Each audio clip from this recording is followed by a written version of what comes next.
Good evening. Welcome to the Good Friday service, a service of tenebrae or darkness, and we will meditate the passion of Jesus through the scriptures. Jesus died not only for those who were expelled House representatives in Tennessee, but also for those who shamelessly exposed their racism as lawmakers of this nation. A lot to think about as Christians on this Good Friday. The sanctuary will remain barren until Easter morning at the end of the service. At the end of the service, please remain seated until Dr. Shaw processes out the sanctuary, and then leave the sanctuary in silence. Now I invite you to stand to join me in greeting.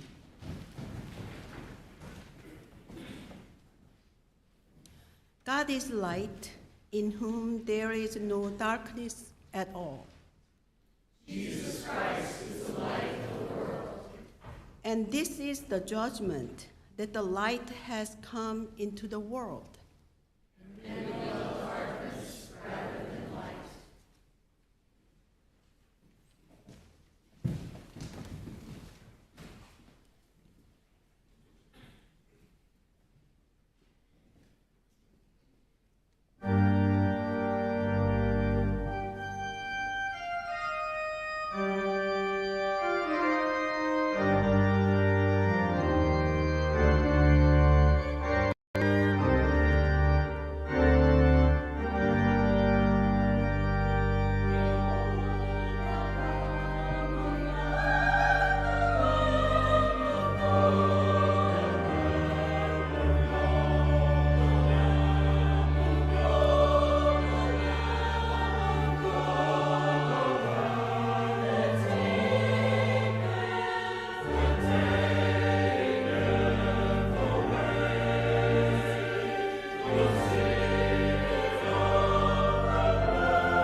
The first readings from the book of John, chapter 18, verses 1 to 11.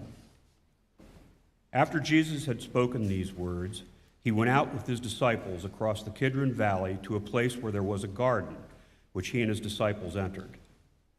Now Judas, who betrayed him, also knew the place because Jesus often met there with his disciples.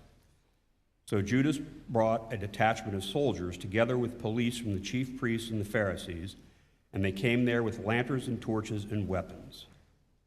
Then Jesus, knowing all that was to happen to him, came forward and asked them, "Whom are you looking for?" They answered, "Jesus of Nazareth." Jesus replied, "I am he." Judas, who betrayed him, was standing with them. When Jesus said to them, "I am he," they stepped back and fell to the ground. Again he asked them, "Who are you looking for?" And they said, "Jesus of Nazareth." Jesus answered, "I told you that I am he, so if you're looking for me, let these people go." This was to fulfill the word that he had spoken. "I did not lose a single one of those whom you gave me." Then Simon Peter, who had a sword, drew it and struck the high priest's slave and cut off his right ear. The slave's name was Malchus. Jesus said to Peter, "Put your sword back into its sheath. Am I not to drink the cup that the Father has given me?"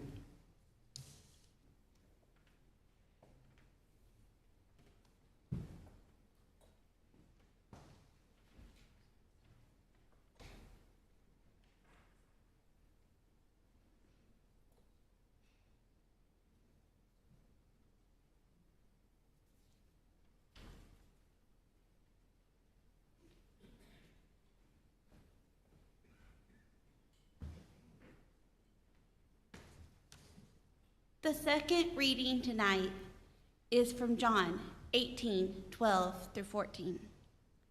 So the soldiers, their officer, and the Jewish police arrested Jesus and bound him. First they took him to Annas, who was the father-in-law of Caiaphas, the high priest that year. Caiaphas was the one who had advised the Jews that it was better to have one person die for the people.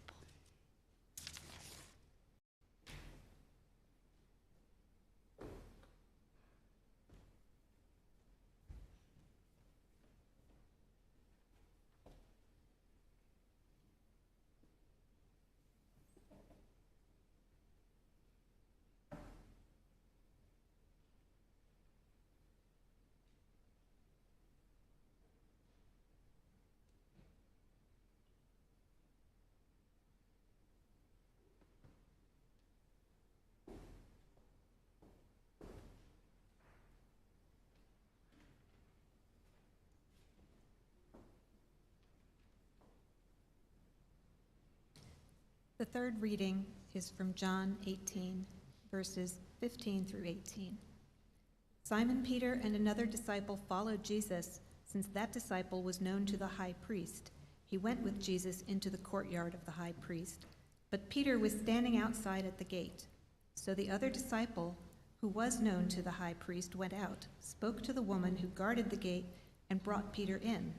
The woman said to Peter, "You are not also one of this man's disciples, are you?" He said, "I am not." Now the slaves and the police had made a charcoal fire because it was cold, and they were standing around it and warming themselves.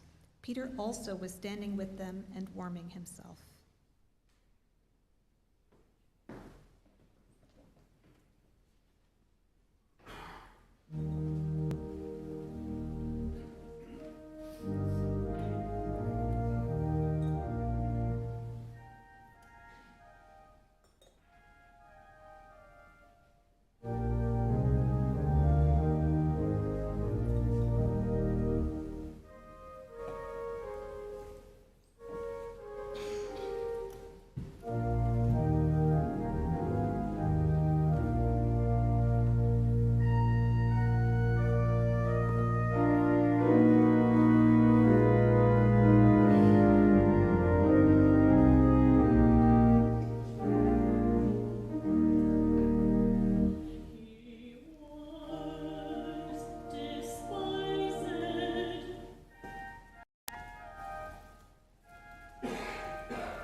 fourth reading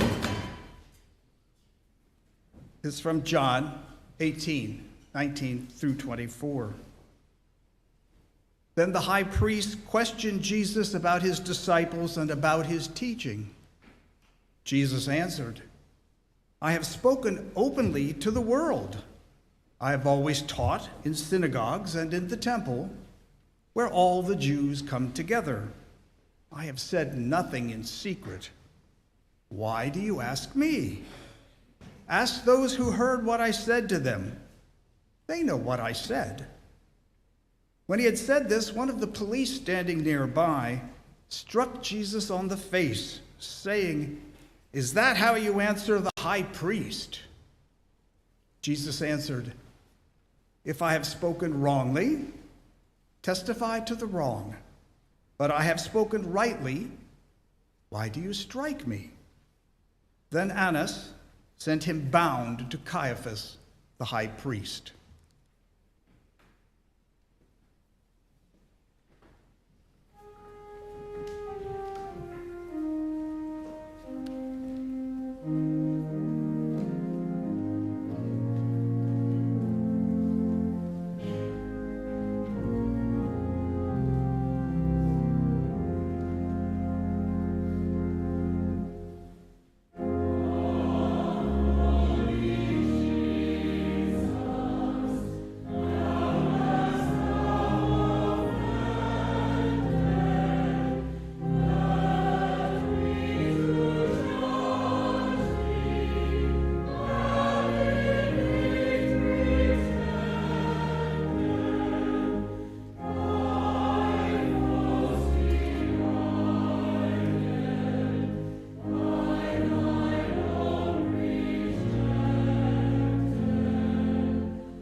The fifth reading is from the book of John, chapter 18, verses 25 through 27.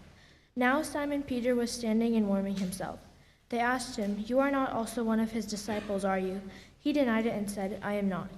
One of the slaves of the high priest, a relative of the man whose ear Peter had cut off, asked, "Did I not see you in the garden with him?" Again Peter denied it, and at that moment the cock crowed.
The sixth reading is from John chapter 18, verses 28 through 32.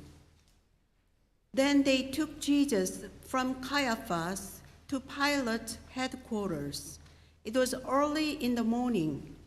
They themselves did not enter the headquarters, so as to avoid ritual defilement and to be able to eat the Passover. So Pilate went out to them and said, "What accusation do you bring against this man?"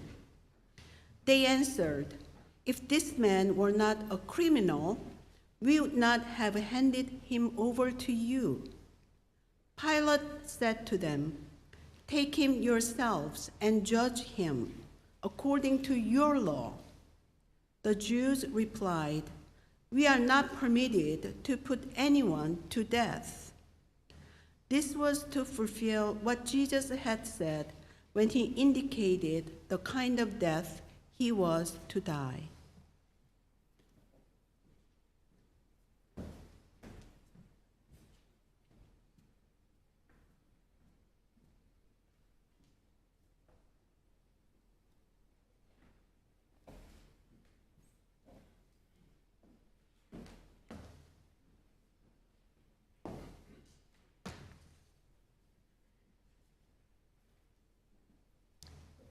The seventh reading from John chapter 18, verses 33 through 38a.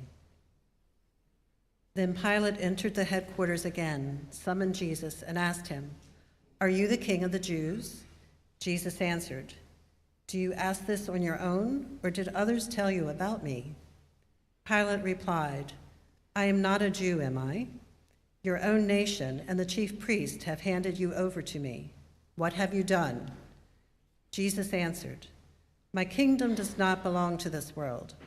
If my kingdom belonged to this world, my followers would be fighting to keep me from being handed over to the Jews. But as it is, my kingdom is not from here." Pilate asked him, "So you are a king?" Jesus answered, "You say that I am a king. For this I was born, and for this I came into the world, to testify to the truth. Everyone who belongs to the truth listens to my voice." Pilate asked him, "What is truth?" To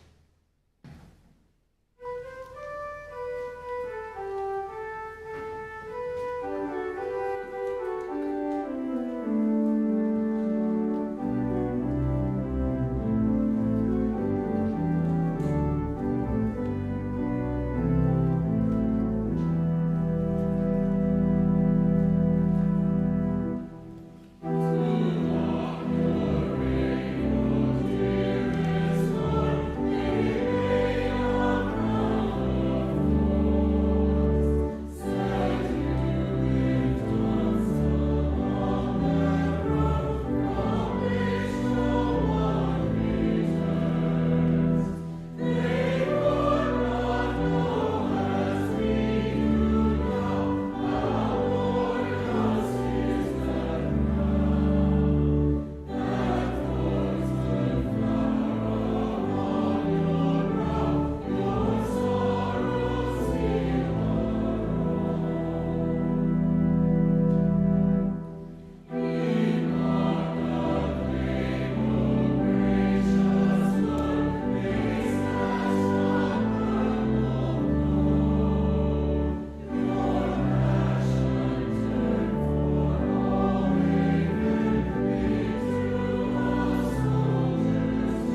The eighth reading is from John chapter 18, verses 38b to 40. After he had said this, he went out to the Jews again and told them, "I find no case against him, but you have a custom that I release someone for you at the Passover. Do you want me to release for you the King of the Jews?"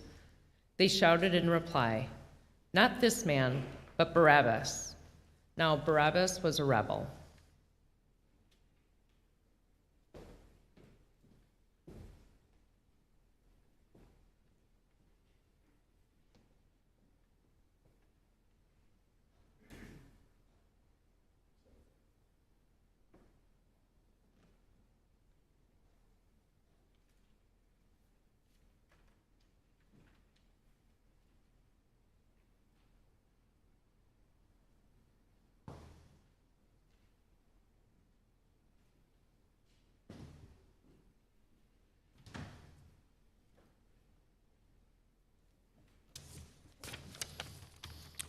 The ninth reading is from John chapter 19, verses 1 to 11. Then Pilate took Jesus and had him flogged. And the soldiers wove a crown of thorns and put it on his head, and they dressed him in a purple robe. They kept coming up to him, saying, "Hail, King of the Jews," and striking him on the face. Pilate went out again and said to them, "Look, I am bringing him to you to let you know that I find no case against him." So Jesus came out wearing the crown of thorns and the purple robe. Pilate said to them, "Behold the man." When the chief priests and police saw him, they shouted, "Crucify him! Crucify him!" Pilate said to them, "Take him yourself and crucify him. I find no case against him." The Jews answered him, "We have a law, and according to that law, he ought to die because he is claimed to be the Son of God." Now, when Pilate heard this, he was more afraid than ever. He entered his headquarters again and said to Jesus, "Where are you from?" But Jesus gave him no answer. Pilate therefore said to him, "Do you refuse to speak to me? Do you not know that I have the power to release you and the power to crucify you?" Jesus answered him, "You have no power over me unless it had been given from above. Therefore, the one who handed me over to you is guilty of a greater sin."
Our 10th reading is John 19:12 through 16a. From then on, Pilate tried to release him, but the Jews cried out, "If you release this man, you are no friend of Caesar. Everyone who claims to be a king sets himself against Caesar." When Pilate heard these words, he brought Jesus outside and sat on the judge's bench at a place called the Stone Pavement, or in Hebrew, Gabbatha. Now it was the day of preparation for the Passover, and it was about noon. He said to the Jews, "Here is your king." They cried out, "Away with him! Away with him! Crucify him!" Pilate asked them, "Shall I crucify your king?" The chief priests answered, "We have no king but Caesar." Then he handed them over to be crucified.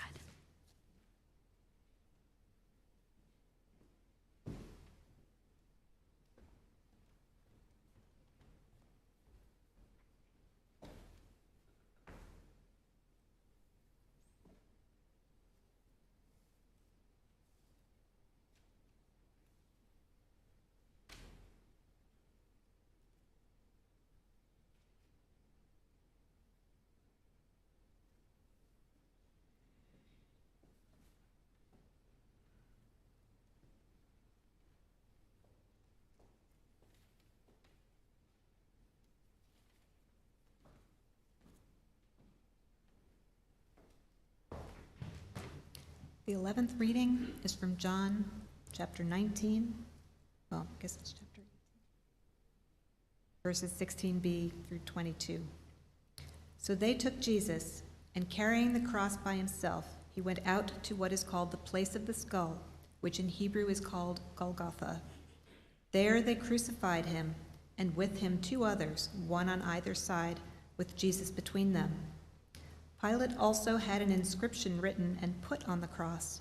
It said, "Jesus of Nazareth, the King of the Jews." Many of the Jews read this inscription because the place where Jesus was crucified was near the city, and it was written in Hebrew, in Latin, and in Greek. Then the chief priests of the Jews said to Pilate, "Do not write the King of the Jews, but this man said, 'I am King of the Jews.'" Pilate answered, "What I have written, I have written."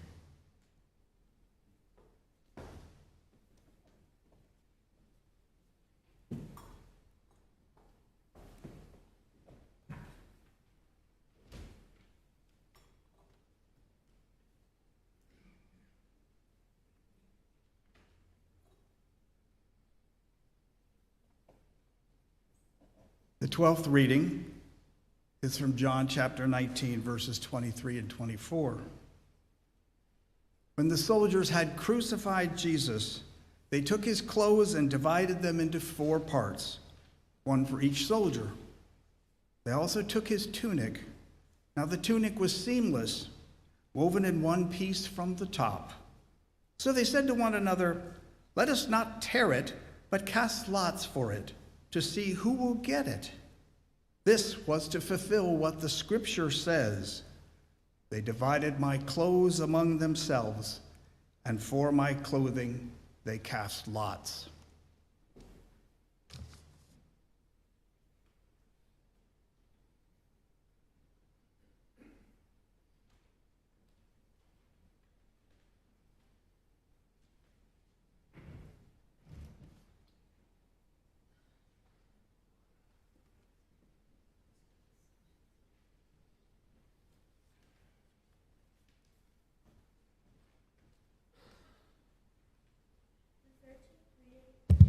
The 13th reading is from John chapter 19, verses 25 through 27.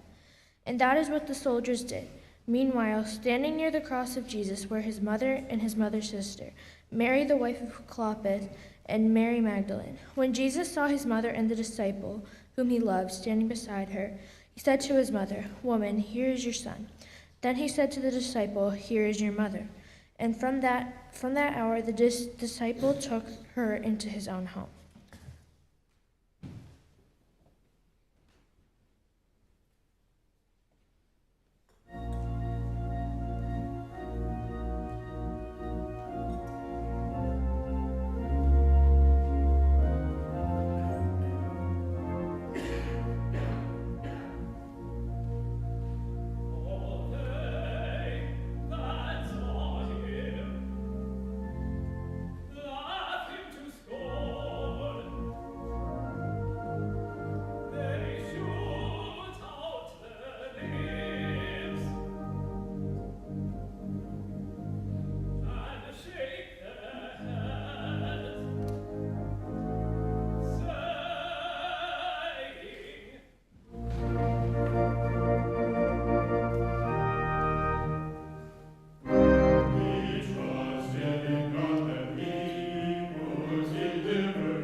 The 14th reading is from John chapter 19, verses 28 through 30. After this, when Jesus knew that all was now finished, he said, in order to fulfill the scripture, I am thirsty. A jar full of sour wine was standing there. So they put a sponge full of the wine on a branch of hyssop and held it to his mouth. When Jesus had received the wine, he said, "It is finished." Then he bowed his head and gave up his spirit.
15th reading.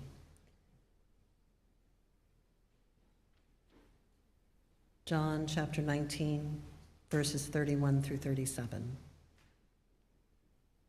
Since it was the day of preparation, the Jews did not want the bodies left on the cross during the Sabbath, especially because that Sabbath was a day of great solemnity. So they asked Pilate to have the legs of the crucified men broken and the bodies removed. Then the soldiers came and broke the legs of the first and of the other who had been crucified with him. But when they came to Jesus and saw that he was already dead, they did not break his legs. Instead, one of the soldiers pierced his side with a spear, and at once blood and water came out. He who saw this was testified so that you also may believe. His testimony is true, and he knows that he tells the truth, so that you also may continue to believe. These things occurred so that the scripture might be fulfilled. None of his bones shall be broken. And again, another passage of scripture says, they will look on the one whom they have pierced.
The 16th reading, John chapter 19, verses 38 to 42. After these things, Joseph of Arimathea, who was a disciple of Jesus, though a secret one because of his fear of the Jews, asked Pilate to let him take away the body of Jesus. Pilate gave him permission, so he came and removed his body. Nicodemus, who had at first come to Jesus by night, also came, bringing a mixture of myrrh and aloes weighing about 100 pounds. They took the body of Jesus and wrapped it with the spices in linen cloths, according to the burial custom of the Jews. Now there was a garden in the place where he was crucified, and in the garden there was a new tomb in which no one had ever been laid. And so, because it was the Jewish day of preparation and the tomb was nearby, they laid Jesus there.